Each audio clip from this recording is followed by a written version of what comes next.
Del Foro y de Misiones 4 y a Sergio López para acompañarlos y para de alguna manera representar a Pepe. Buenas noches, ¿cómo estás? Buenas noches, exacto, para ponerle, bueno, como corresponde, todos los martes, todo lo que tenemos para nuestros seguidores, la gente que espera de nosotros el abordaje periodístico honesto que caracteriza este espacio. Estamos aquí. Hoy sin Pepe también le mando un saludo, ojalá que se reponga de su estado gripal pronto. Tiene que hacer reposo, que es la... No le quedó otra, te imaginarás que a Pepe... Es difícil. Sí, la gripe lo tiene que literalmente tumbar para que haga reposo y eso hizo, así que nos alegra que esté de reposo para que se ponga bien. Y los temas que vamos a tratar esta noche en el foro, vamos a hablar del Foro de Políticas Públicas, ya lo habíamos anticipado la semana pasada, y hoy vamos a desarrollar un poco, contarles qué es lo que se discutió en este foro de políticas públicas contra las violencias, y en ese marco también vamos a traer una historia en particular, que es la de Victoria Aguirre, una jovencita que conocimos hace poco más de un año en el penal de mujeres de Villa Lanús. Está esperando el debate oral, fecha para un debate oral. La historia de Victoria es conmovedora, que después vamos a estar contándoles. Quédense con nosotros para escucharla, para mirar un poco también, porque es por primera vez vamos a estar compartiendo este testimonio y esta historia a través de la voz de Victoria. Y también vamos a estar hablando de la problemática de tierras. Hoy convocamos a la subsecretaria de Tierras, Sonia Melo, para hablar de este tema. Estuvimos en uno de los asentamientos que en estos momentos está reclamando tierras en nuestra ciudad, y también unos testimonios sumamente interesantes que nos describen la problemática del acceso a las tierras, una problemática que va más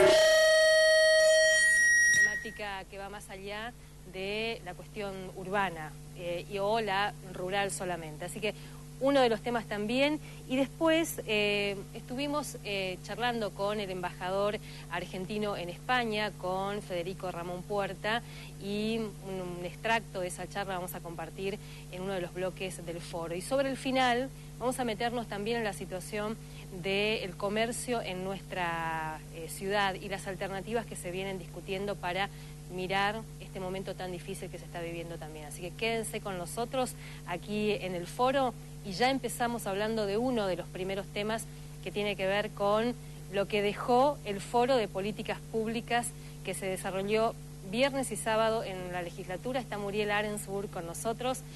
Muriel, muchas gracias por venir. Gracias a ustedes por el espacio. Siempre es agradable venir y compartir noticias sobre esta temática. A veces no es tan agradable en realidad, pero es bueno tener este espacio para poder difundirlo. Muriel es parte del equipo organizador de este primer foro, digamos, ¿no? Estuvo ahí muy presente. ¿Qué cuestiones deberíamos marcar que nos dejó este foro, Muriel? Bueno, yo creo que es fundamental este primer paso, ¿no? Creo que hasta ahora en el resto del país no se ha dado un encuentro con esta dinámica, con estas características. Lo fundamental es que fue un espacio de discusión, intercambio entre organismos gubernamentales y organizaciones sociales absolutamente independientes dedicadas a la temática de la violencia de género.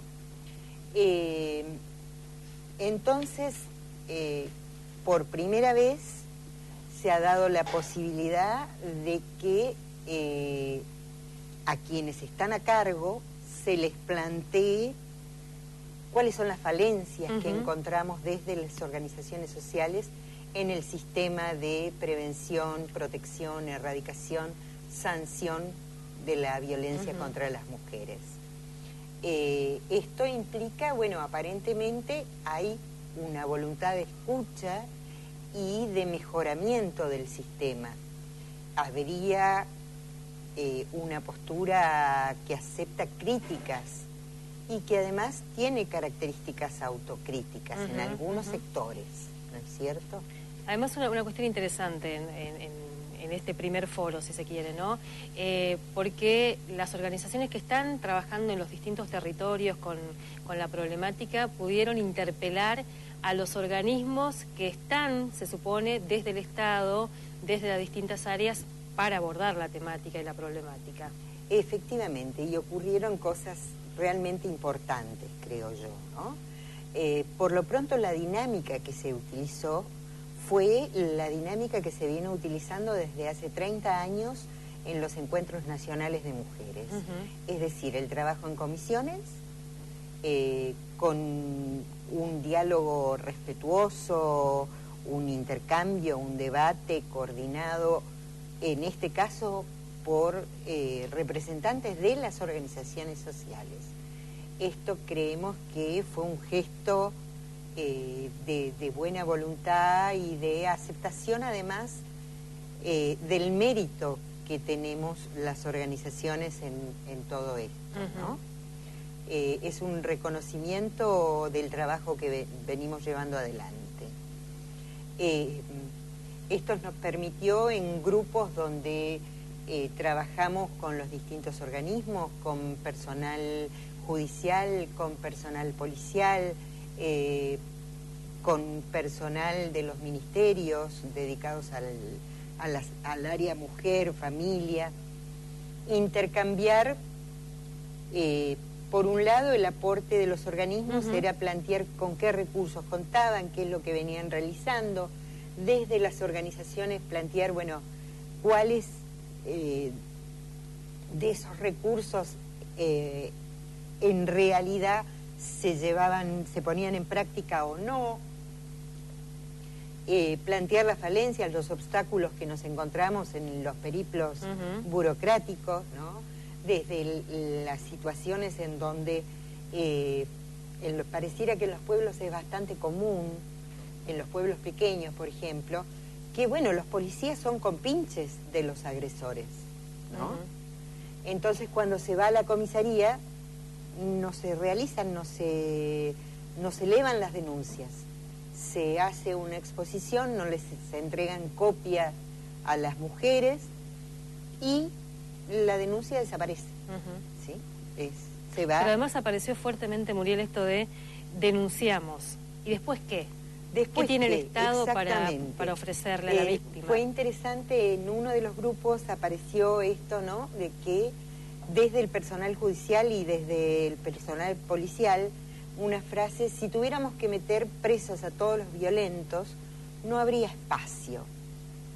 Y entonces desde el personal judicial le dicen que es una pena que la única medida de protección que se lleva adelante es esta, la detención, y que no es efectiva porque no se puede detener indefinidamente a un agresor por lesiones leves, por ejemplo, ¿no?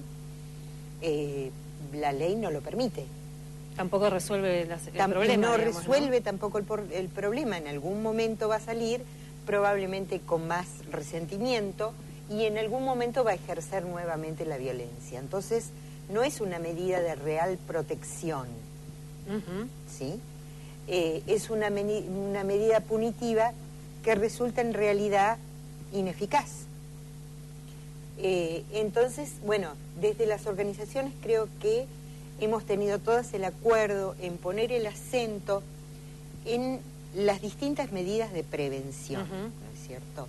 En la puesta en práctica real de la educación sexual integral, porque el abuso sexual hacia los niños es una práctica que está instaurada en nuestra provincia, naturalizada en muchos espacios, y los niños no tienen ni siquiera palabras para expresarlo, ¿no? La ESI, campañas en donde se difunda cuáles son los procedimientos y los derechos que le asisten a las víctimas a la hora de denunciar, porque las víctimas no lo saben y se encuentran perdidas en el momento de la denuncia. Campañas de sensibilización. Los refugios que hablaban. Esa fue una de las cuestiones principales, ¿no? El planteo de que, bueno, hoy en Misiones, cualquier mujer que necesite salir del domicilio en donde es violentada, no tiene a dónde ir. Nada provisto por el Estado, ¿sí? Porque sí hay organismos privados, ONG, en su mayoría, que asisten en esas situaciones, aún por fuera de sus objetivos formales, digamos, ¿no? Y el Estado no cumple con la ley, porque la ley de violencia familiar prevé, está reglamentado inclusive, que debe haber un refugio por cada uno de los municipios, administrado por el Ministerio de Desarrollo Social. ¿Sí? Muriel, en el encuentro, en este foro, apareció la historia de Victoria Aguirre, esta joven que está presa desde febrero del año pasado. Febrero del año pasado. Sí. Acusada por abandono de persona y por homicidio agravado por el vínculo, sería la carátula. Ella estuvo en una situación de violencia extrema. Producto de esa violencia extrema termina muriendo su pequeña hija, Selene, y la penalizan, la meten presa, acusada justamente por ese hecho, por el homicidio agravado por el vínculo. Vamos a escucharla a Victoria Aguirre. Pudimos acceder al penal la semana pasada y escuchar su historia, verla. Ella está pidiendo que se ponga fecha al debate oral y obviamente está pidiendo justicia. Así que vamos a escuchar la primera parte, Victoria Aguirre contándonos su historia.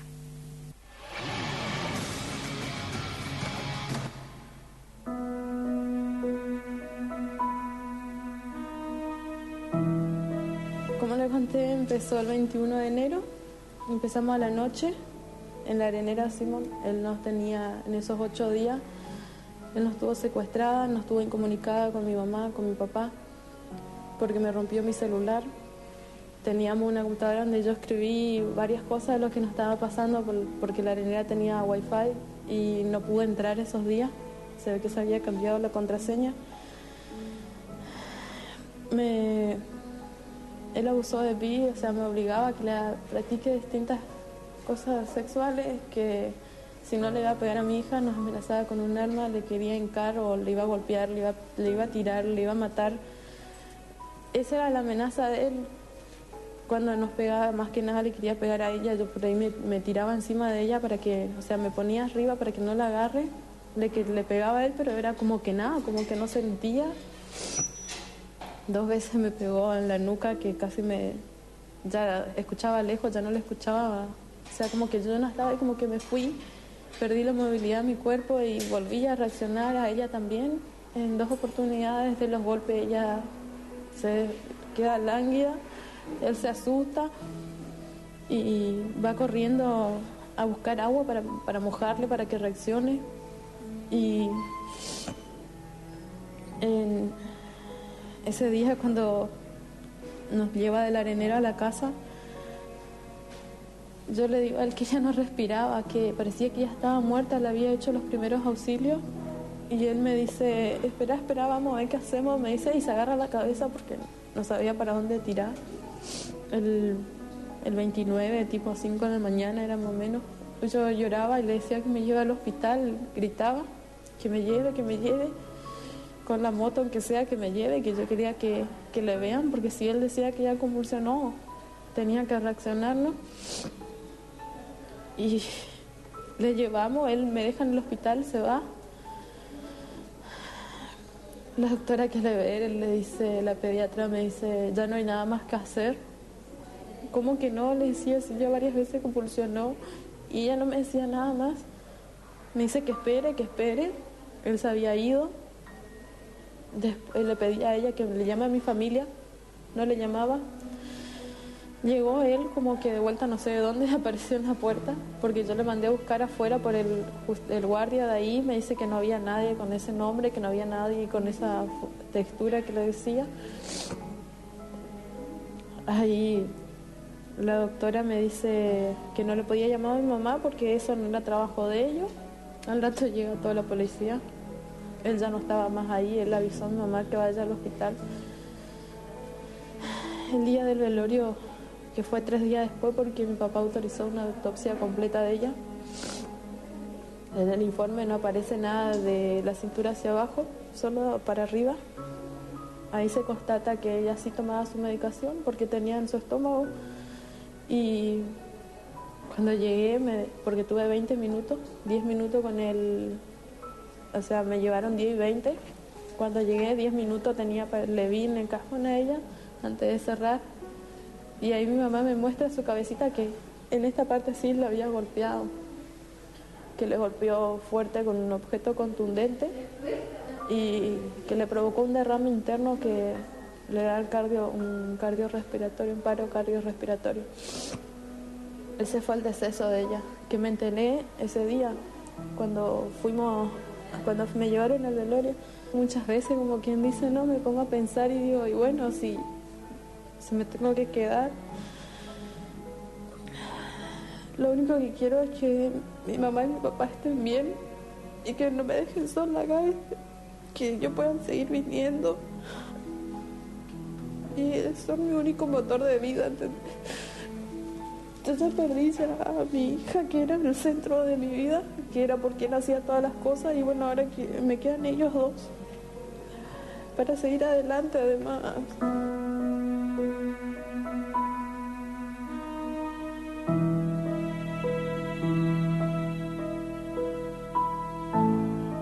Y a la fiscal y a la jueza le diría que vean mi vida, lo que era antes y lo que se convirtió en 8 días, que yo lo único que pido es que sea lo que sea, que me den la oportunidad de volver a vivir, de tener una vida que ese tipo me robó, que haga justicia, porque es muy feo que te pasen eso. A mí me sacaron lo más importante de mi vida, que luché tanto por ella y que quiero justicia, o sea, que él pague por lo que hizo, que pague por lo que nos hizo a las dos. Quizás uno de un golpe se va a recuperar, pero la muerte de mi hija no me va a devolver nunca. Mi hija nunca más me va a devolver. Le pido justicia y que me dé una oportunidad de volver a vivir, de volver a sentir lo que es ser mamá. Quiero que mi mamá vuelva a tener un poco de sonrisa, porque después de esto es muy doloroso lo que pasó. Y como ella me dice, mi hija, yo perdí 2, me dice, porque mi hija era como hija de ellos, y a vos te tengo acá encerrada. Yo siempre estuve al lado de mi mamá, nunca la dejé sola, y ahora la veo muy triste. Ella está como sola, o sea, mis hermanos todos ya tienen su familia, mi hermano también. A pesar de que ellos están con mi sobrino, no es lo mismo, porque yo siempre estaba para cuando estaban enfermos, para cuando necesitaban salir, hacer unas cuentas. Es como que ellos no tienen eso, que se quedaron de golpe sin nada. Y nada, que vean eso, que vean lo que está ahí. Es lo único que le pido, justicia.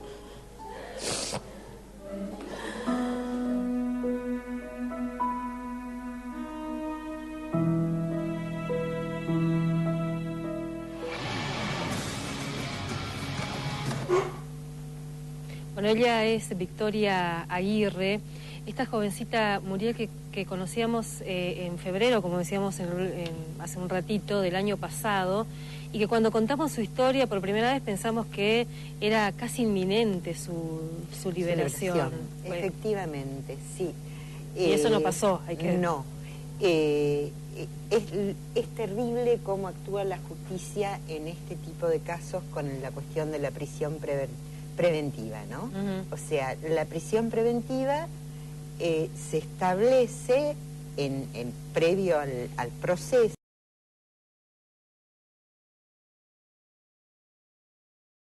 en los casos, y lo dice expresamente la ley, en los casos en que hay preso de los testigos. Victoria.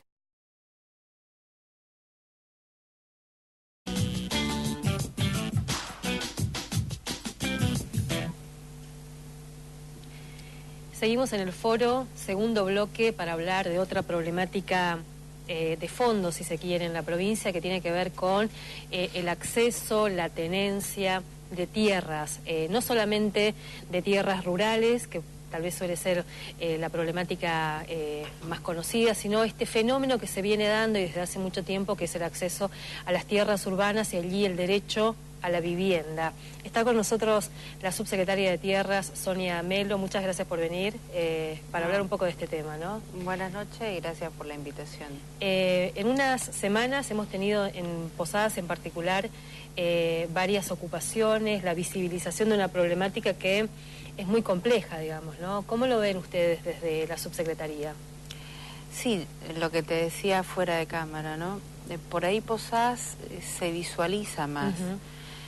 Porque si bien tenés por ahí los medios más al alcance y porque además en el interior muchas veces es más fácil paliar por ahí una situación económica, que creo que es lo que está produciendo en este momento esta cuestión de que lo vemos como algo cotidiano o como que algo más resurgente en el momento.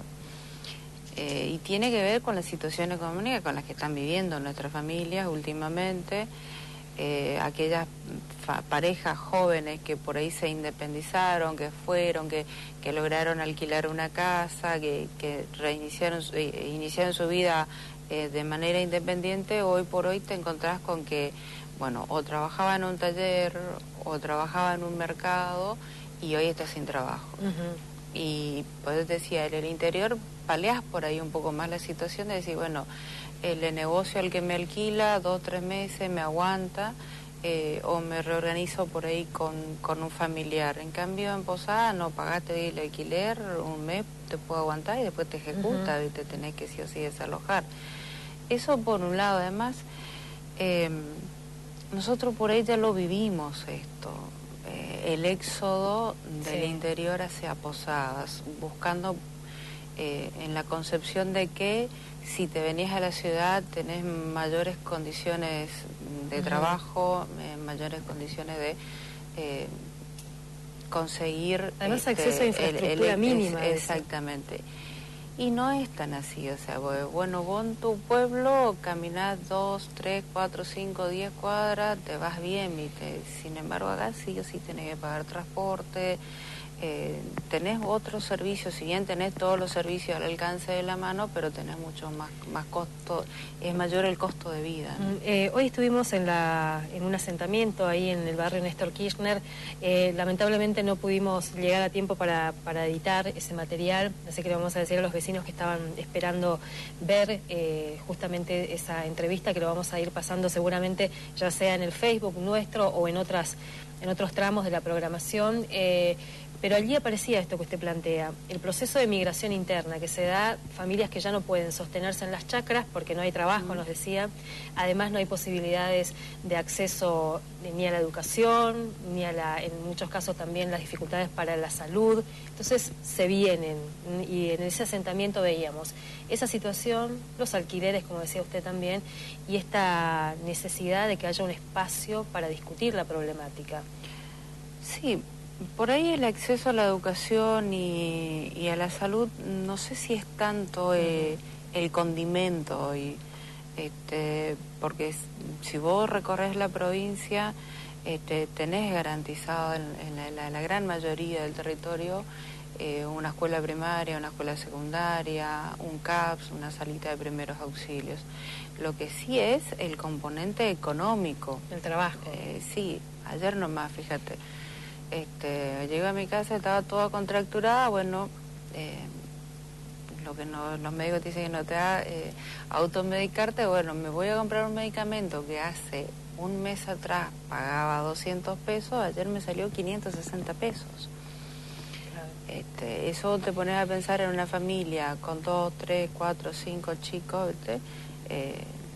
Y entrar multiplicada, ¿viste? En este momento es difícil sostener eso. Entonces por ahí lo que piensa por ahí la mayoría es, bueno, me voy a Posadas, tengo mayores posibilidades de conseguir en algún lugar trabajo. Y te digo, ya lo vivimos. Así fue el crecimiento abultado de Garupá, por ejemplo. El crecimiento abultado justamente de Posada, el crecimiento abultado en su momento de San Vicente, del Dorado, de Oberá, de Iguazú mismo, detrás de la industria del turismo. Decir, bueno, tengo por lo menos en algún tiempo, por lo menos así sea temporal, pero tengo un trabajo, tengo un ingreso. Y desde la subsecretaría, ¿cómo se planifica la atención de esta problemática? Porque hay varias cuestiones acá, no solamente la falta de trabajo, sino también las imposibilidades que tienen, por ejemplo, para inscribirse en un plan de vivienda. Nos decían, ninguno calificaría para inscribirse al IPRODA, nos decían los vecinos ahí. Sí, en realidad la cuestión de la tierra no es de ahora, es de mucho tiempo que se ha vuelto. Incluso en el momento que se lanzaba el programa Procrear, era como un boom de loteo, pero detrás de eso un negocio inmobiliario impresionante. O sea, te ibas a un lote y hablábamos estos años atrás en Oberá, muchas veces sin servicio, y que arrancaban en los 150.000, 200.000, o sea, en condiciones normales, trabaja la mujer, el marido, acceder a eso es casi imposible. Y hoy por hoy, por supuesto, esos números se triplicaron o aún más. Lo que nosotros estamos trabajando, porque también es otra de las realidades, contás en ciudades grandes y principalmente en nuestras ciudades grandes de la provincia, que son Posada, Oberá, El Dorado, Iguazú, contás con poca disponibilidad de tierras fiscales. Entonces el Estado por ahí se ve bastante acotado en la cuestión de poder resolver esta situación, desde decirte, bueno, te puedo ofrecer un lote fiscal. Estamos trabajando, por ejemplo, en Posadas, en lo que diríamos casi lo único que nos está quedando como tierra fiscal, que es el Porvenir. ¿En qué zona está? El Porvenir está en la ruta 213 al fondo, cruzar la rotonda después de la ruta 12.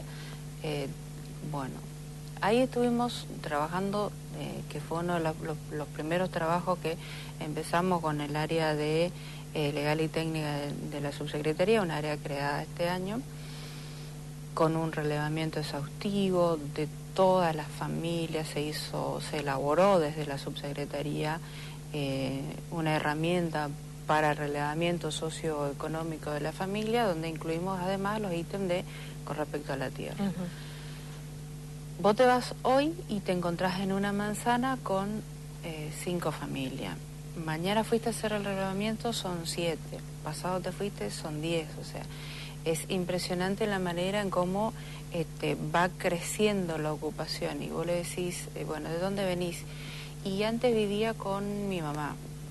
Antes alquilaba en tal parte. Y es una cosa que pareciera ser de nunca acabar. Bueno, justamente estamos trabajando ahí en la regularización de eso. Fuimos el viernes, tuvimos una reunión con los vecinos, hicimos algunas acordadas, se está haciendo la mensura, se va a ir cerrando por parte del barrio la mensura, el otorgamiento del permiso de ocupación a la familia y la regularización de sus lotes.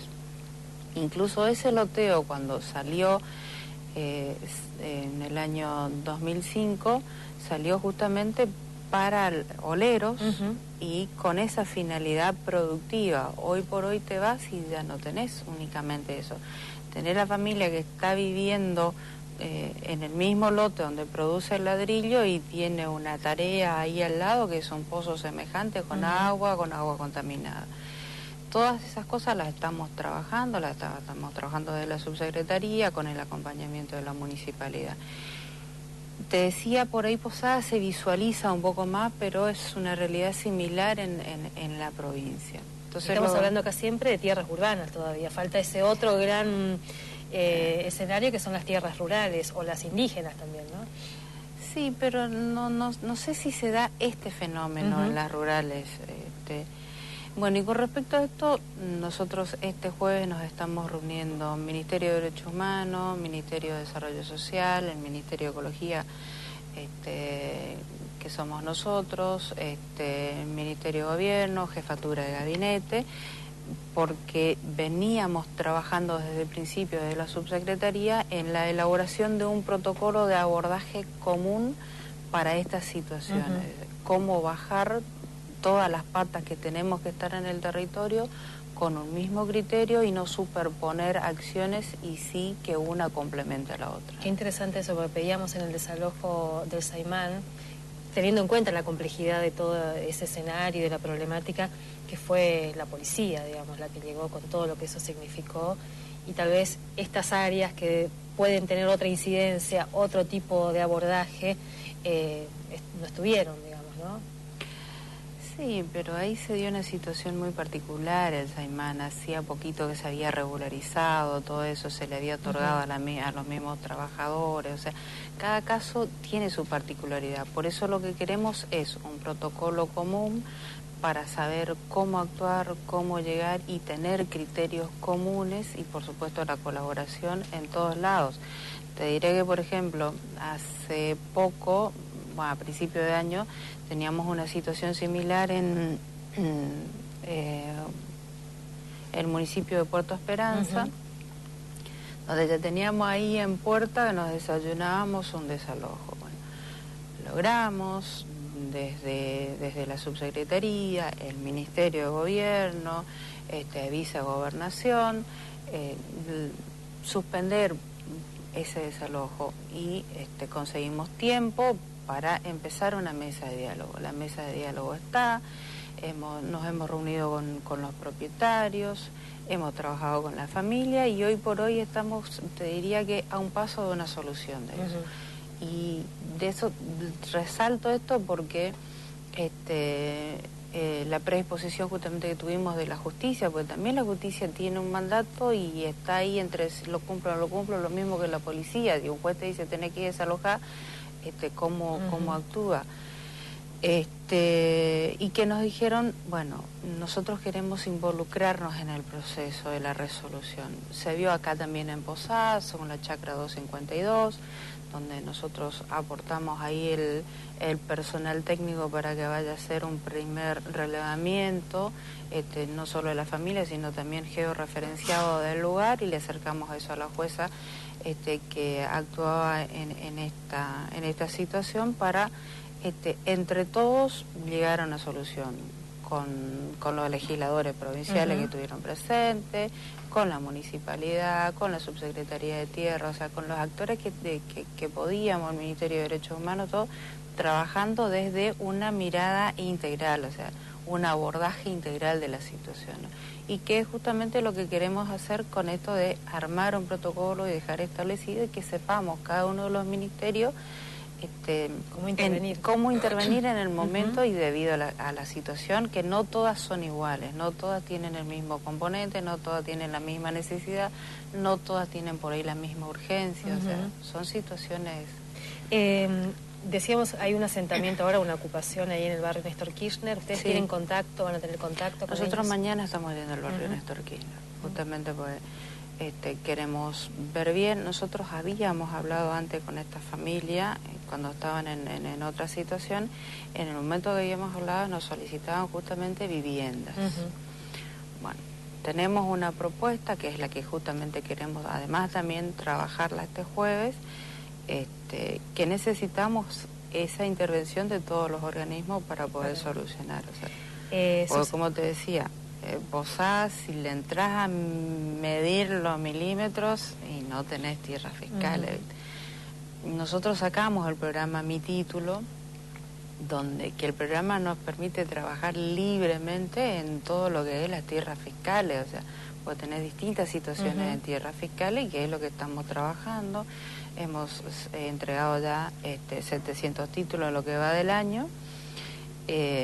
Vamos por más, o sea, el objetivo es 10.000 títulos a mayo del año que viene, pero eso, las tierras fiscales la trabajamos perfectamente, o sea, de igual manera con las tierras adquiridas por la provincia, cerramos hace poquito Maderil en San Vicente, que son 3.002 hectáreas, colonizadora de Misionera en San Pedro, que son 900 hectáreas, que ya están pasando al ámbito pasan de lo privado a lo fiscal, y ya estamos en condiciones de regularizar. Eso todavía es lo que queda de la ley de arraigo y colonización. La de Pozo Azul, sí. La de Maderil es otra situación, pero son 317 familias, nada más y nada menos en San Vicente. Entonces, por ahí en esas situaciones tenemos todo para trabajar perfectamente. Ahora, no quiere decir que con el lanzamiento de este programa dejemos de atender las demás situaciones. Las estamos atendiendo, las estamos trabajando, pero no tienen por ahí, en nuestras manos, no tenemos la total y absoluta competencia como para hacerlo de hoy para mañana. Sí se requiere mayor atención, mayor compromiso, mayor análisis, y por supuesto, cuando es una cuestión de situaciones privadas, necesitas la buena voluntad de todas las partes, de las familias que están en esa situación, de los propietarios que reclaman su propiedad, para poder hacer esta mesa de diálogo y encontrarle una salida beneficiosa para todos, ¿no? Sonia, muchas gracias por venir, y seguramente vamos a seguir convocándola para profundizar este problema, que es un problema de fondo, estructural. Bastante, pero me gusta, y realmente te diría, me siento como pez en el agua. Muchas gracias. No, gracias a ustedes, y un saludo a todos, y a Pepe, que se mejore. Que se mejore.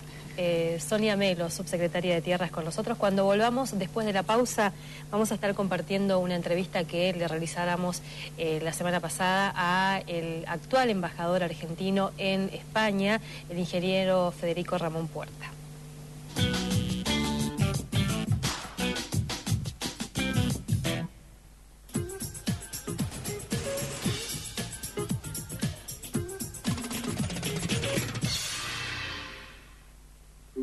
Kurt Franke, Sociedad Anónima. Gran variedad en materiales de construcción y artículos de ferretería. También a su disposición la mejor calidad en motosierras Steel y sierra cinta Sandvik. Kurt Franke, Sociedad Anónima. Avenida El Libertador 2313. Teléfono 03 751 480 065.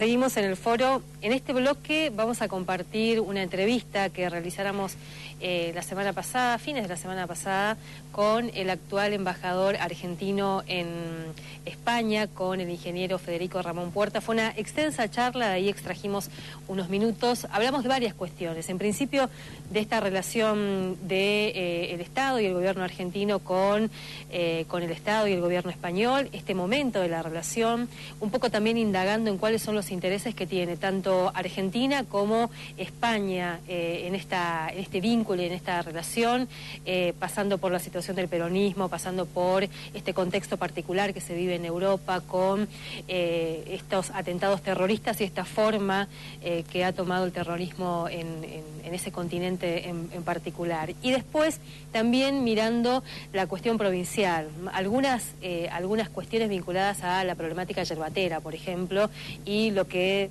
significó o cuál fue la política que el ingeniero tuvo e implementó durante su gobierno. Vamos a compartir entonces este tramo de lo que fue la entrevista con el actual embajador argentino en España.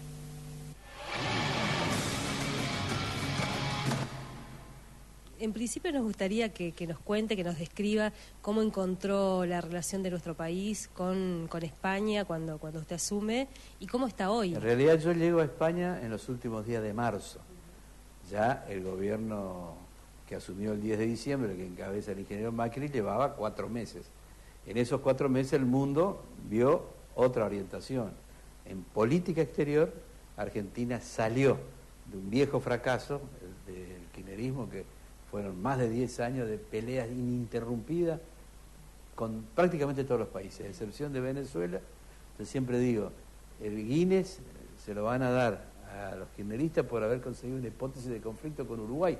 Era imposible encontrar un problema con Uruguay, lo encontraron. Bueno, ese esquema de todos los días una confrontación, todos los días una pelea, se superó. Cuando yo llegué, no quiero adueñarme de éxitos que son, o de méritos ajenos.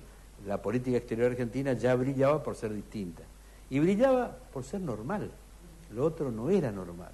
Ahora, como embajador argentino en España, me toca un destino privilegiado. España tiene una supuesta crisis, que en realidad es nada más que una crisis de mercado. El mercado español está saturado, ya no hay para hacer más autopistas, ya no hay más donde poner un molino de energía eólica. El turismo tiene 80 millones de turistas por año, el doble que la población. En Argentina tenemos 4 millones. Por lo tanto, España, que conoce bien a Argentina, que invirtió mucho en Argentina, que tuvo éxito y fracaso en Argentina, ante esta realidad de volver a la Argentina a la normalidad, quiere invertir en esto. Y va a invertir fuertemente en energía eólica, energías renovables, lo que nos beneficia, porque entonces dejamos de destruir nuestro ecosistema como se estuvo haciendo hasta hace poco. Esas inversiones también van más allá de lo energético. Llega la infraestructura, autopistas, vías férreas. Y en materia de turismo, hoteles y líneas aéreas que piden nuevos destinos para intercambiar entre dos países que se conocen mucho. Parecerían además líneas muy propicias para una provincia como la de Misiones, ¿no? Bueno, Misiones tiene la oportunidad, básicamente con su patrimonio jesuítico, y nada más y nada menos que con las cataratas del Iguazú, que es el segundo destino turístico de toda América Latina. Solo Machu Picchu tiene más turistas que Iguazú. Ahora estamos ahí, cabeza a cabeza, y nosotros podemos agregar el patrimonio jesuítico, que tiene epicentro en Misiones, y que tiene a España como gran protagonista. Para eso, ¿qué necesitamos? Líneas aéreas que vuelen directo de Europa a Cataratas. La línea Air Europa ya empezó a vender los pasajes a Córdoba, vía Asunción, y ahora tiene que habilitar la otra ruta, que es vía Cataratas. Las conversaciones van, por supuesto, más allá de una sola empresa, se ha conversado con unas cuantas. Yo diría que las expectativas son muy favorables. En materia energética, la licitación que hace ahora de energía eólica el Gobierno Nacional va a tener mucho más oferentes que la propia convocatoria. ¿Y se puede hablar de plazos para empezar a ver esas inversiones? Yo tengo bien claro el tema del plazo, porque esta pregunta que usted me hace, yo ya escuché a varios colegas suyos que preguntan, pero no llegan las inversiones. Le digo, mira, como ya tengo algunas canas, te voy a contar qué pasó en el momento más exitoso de los últimos 50 o 60 años, no me quiero equivocar, después de la Segunda Guerra Mundial, el momento de 1945 hasta la fecha, 70 y pico de años, el momento más exitoso de apertura de la economía, donde aparecieron grandísimas inversiones en Argentina, fue la década del 90. La década del 90 fue muy exitosa en inversiones. ¿Sabe cuánto tardó en llegar las primeras inversiones? 2 años y medio. Menem asumió el julio del 89, yo asumí en diciembre del 91, y me acuerdo que las primeras inversiones llegaron entre marzo y abril del 92. Por lo tanto, un gobierno que lleva 7 meses avanzó bastante rápido, porque en materia financiera ha habido ya fuerte afluencia, por eso el dólar tiende a caer. Antes no se conseguía un dólar y el dólar se iba a las nubes. Bueno, hoy las inversiones en los financieros ya llegaron. Y eso es el pulmón que financia lo que viene después. Las inversiones en energía, en infraestructura, bueno, y en otros temas. Ahora, después de los 90 vino esa gran crisis del 2000, 2001. Y sobre todo el 2001, exactamente. Crisis que rápidamente desde el peronismo la resolvimos. Me ha tocado a mí estar en una de las 2 crisis, la renuncia de la Rúa, después vino la renuncia de Rodríguez Sá, y ya cuando asume Néstor Kirchner en el 2003 la crisis estaba superada. Lamentablemente el rumbo se equivoca, y vinieron años que fuimos contramano con el mundo, y los mejores años en materia de afluencia financiera lo perdimos. No, pensaba además en esto también el modelo de financiamiento externo, digamos, que mucho se criticó, que la inversión extranjera, lo que después significó también para No, la inversión no tiene color, si es extranjero o nacional.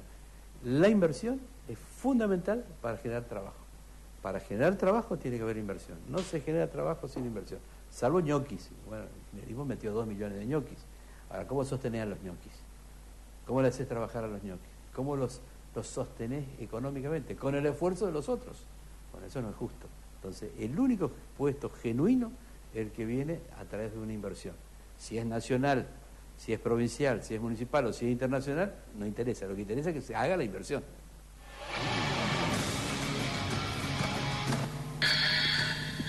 Parte de la entrevista que manteníamos con el actual embajador argentino en España. Después hubo tiempo en esa entrevista también para hablar un poco del momento que vive el PJ.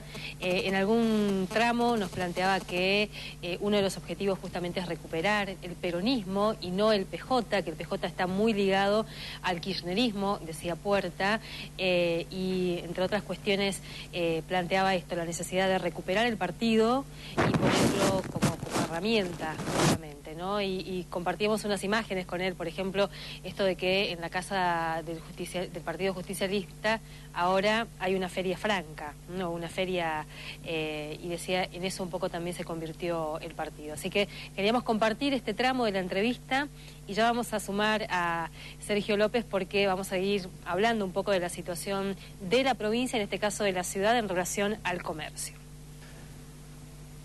Exacto, vamos a recibirlo a Nicolás Trevisan de la Cámara de Comercio e Industria de la ciudad de Posadas para hablar no solamente de estos días especiales que se vienen de super ofertas en la ciudad capital, sino también de otras cuestiones que tienen que ver con el comercio y con la situación por la que está atravesando nuestra provincia, en particular esta ciudad. Nicolás, ¿cómo estás? ¿Qué tal? Bienvenido. ¿Cómo te va? Gracias por la invitación. Bueno, tenemos un Black Friday, algo así, o Black Saturday, varios días serán en realidad. Sí. Contanos. Sí. A futuro le vamos a cambiar el nombre. Ya lo tenemos registrado al futuro nombre. Lo vamos a hacer más misionero al nombre. Ah, qué buena idea. Sí. Tendría que ser con un ¿Ya toque sabemos cuál es? Guaraní o Pero algo. es secreto porque no queremos que nadie registre ni nadie lo copie todavía. Así que... Pero sí, la idea es que, vamos a llamarle el Black, sea en esta oportunidad desde el jueves, lo cual es algo nuevo, novedoso, porque generalmente era solamente viernes y sábado. Y la verdad es que es tanto esfuerzo el que lleva a hacerlo, coordinar con los proveedores, armar la estrategia publicitaria, preparar los locales, etcétera, que pensamos que sería una buena idea hacer los jueves, viernes y sábado. Así que en esta oportunidad va a ser el 4, 5 y 6 de agosto. ¿Con qué expectativas? Digo, ¿una expectativa buena, una preocupación?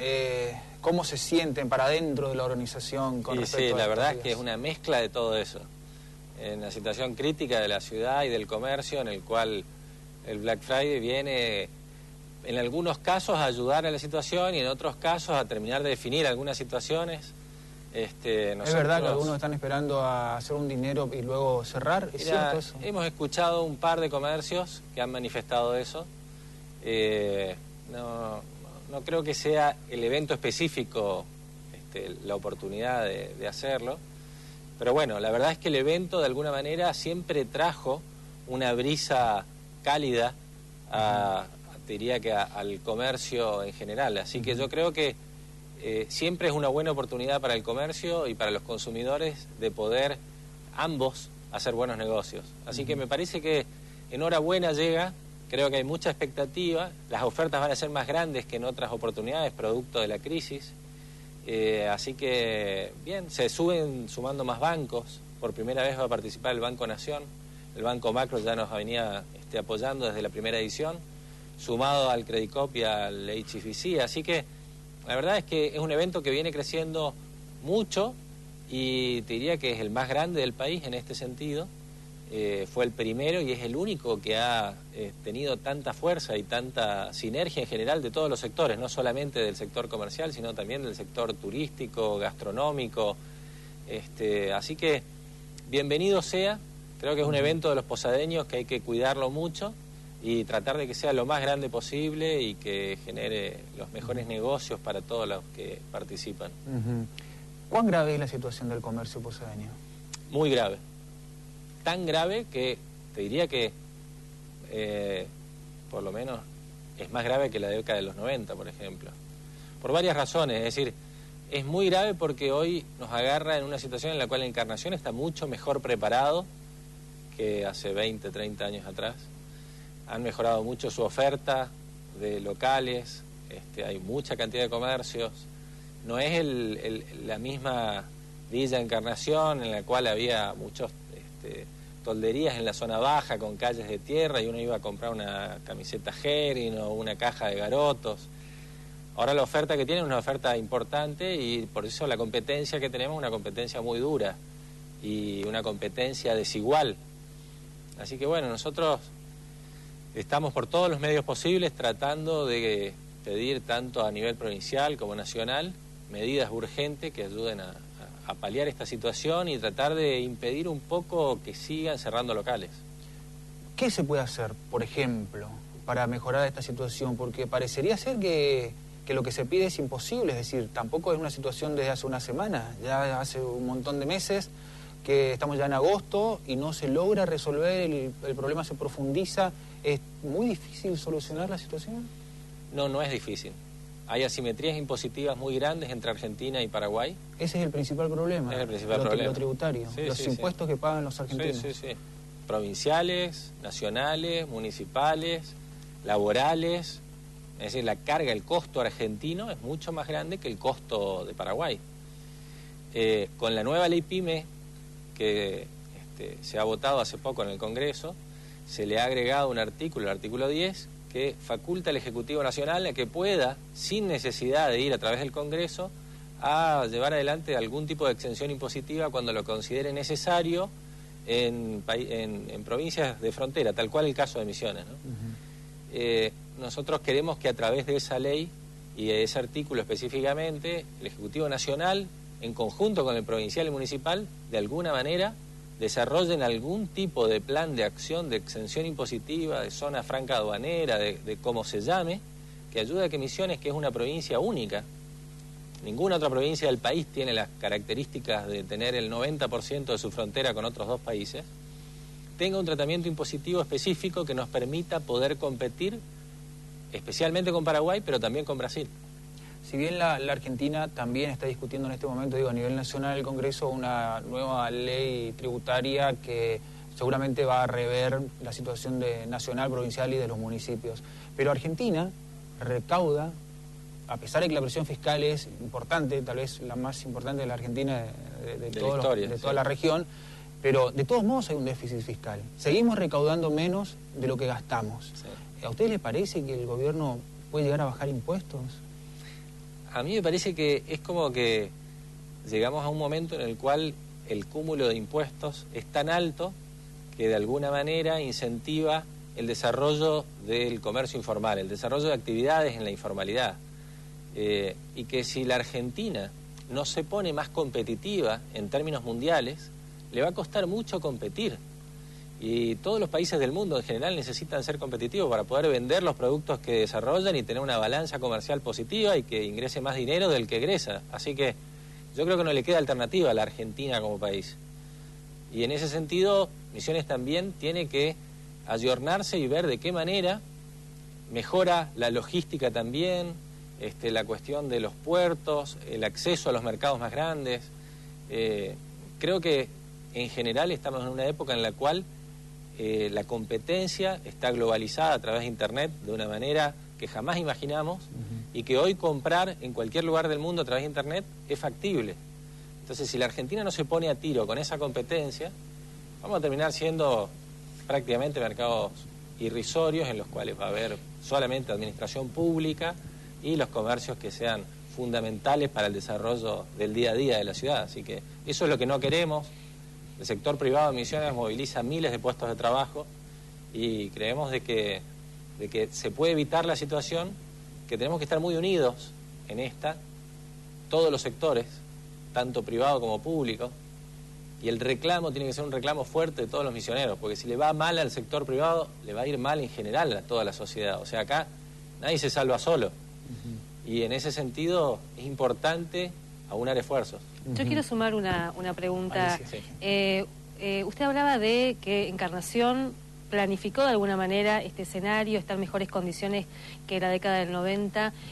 ¿Cómo se piensa, cómo piensan ustedes como espacio, como organización, una planificación también para recuperar un poco lo que se ha perdido, teniendo en cuenta que Encarnación está, que nosotros estamos en la zona de frontera y que el proceso de integración es un proceso irreversible, digamos, sí, ¿no? Sin duda, nosotros creemos que acciones como las que se llevaron años anteriores, en las cuales un grupo de comercios en general, en la década del 90, cortaron el puente, etcétera, yo creo que en este momento del mundo no tienen más sentido. Es decir, yo creo que ir en contra de la integración es prácticamente remar en contra de la corriente. Por eso digo que a Argentina no le queda alternativa y a Misiones tampoco, de ser competitivas.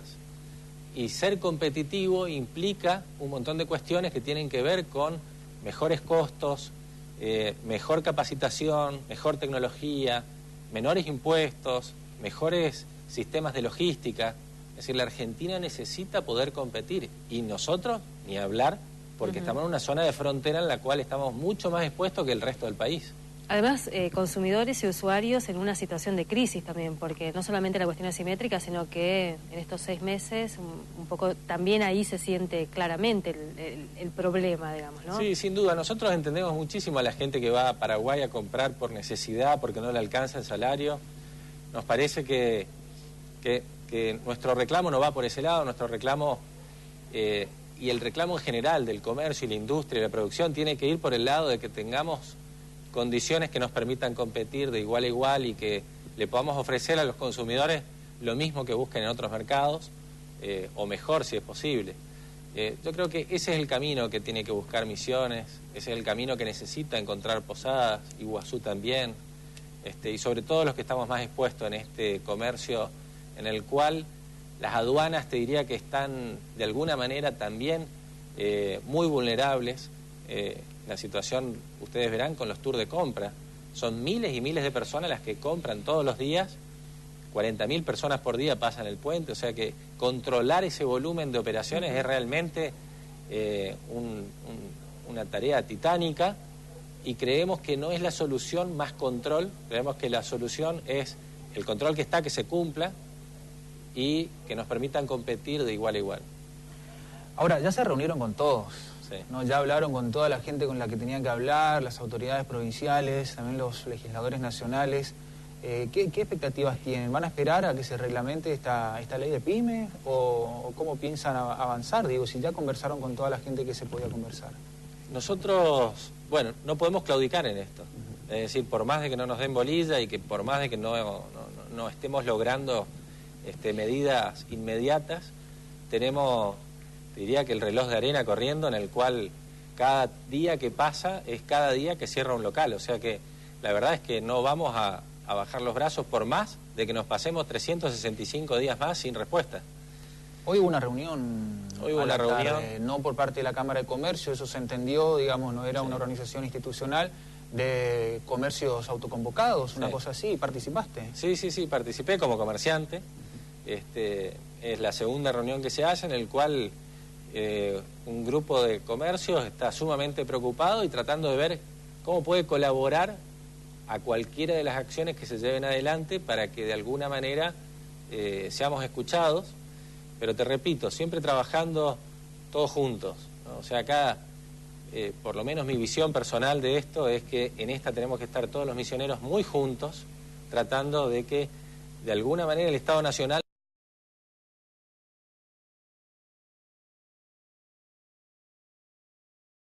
de la Nación, donde había otras cámaras del interior de la provincia y la verdad es que están padeciendo el mismo problema que está padeciendo Posadas.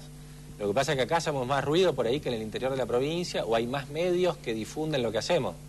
Pero el interior está muy mal también, están pasándola mal. Hoy estuvieron representantes de cámaras de comercio de Alem, de El Dorado, de Jardín América, de Iguazú también no estuvieron hoy, pero tengo contacto con ellos. Es decir, toda la provincia está en una situación muy crítica, en la cual los madereros también están pasándola mal por el ingreso de productos que compiten de Brasil, y los comerciantes por la competencia que tenemos con Paraguay y Brasil. Así que yo creo que, por eso te repito, Misiones tiene que tener integralmente un tratamiento impositivo y competitivo que nos permita poder ejercer la actividad comercial y productiva en toda la provincia. Suerte. Muchas gracias. Con lo que siga, ¿no? Veo que están tratando de innovar. Vamos a tocar todas las puertas que hagan falta. Ojalá que tengan una respuesta. Gracias por visitarnos. ¿Por qué deberíamos quedarnos este jueves, sábado y domingo, jueves, viernes y sábado creo que es, ¿no? Y no cruzar a Paraguay, por ejemplo? Por dos razones fundamentales, 3 razones. La última es la más importante. Pero primero te voy a decir, va a haber descuentos extraordinarios, descuentos que no los vas a encontrar en ninguna otra fecha del año, de productos que no se venden en Paraguay, productos que por ahí son de más calidad o de otro tipo de marca, etcétera, que no hay en Paraguay. Segundo, vas a encontrar una financiación que realmente en este momento, con la inflación que hay, es espectacular, porque son 12 cuotas sin intereses. O sea que es algo importante.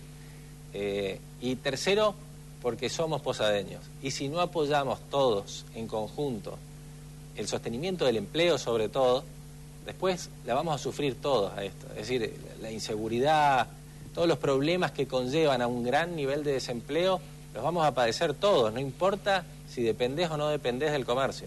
Así que por esas 3 razones te tenés que quedar 4, 5 y 6 en Posadas. Muchas gracias. Vamos a una pausa, pequeña pausa, y ya venimos para el último bloque y el cierre del foro de la noche de hoy.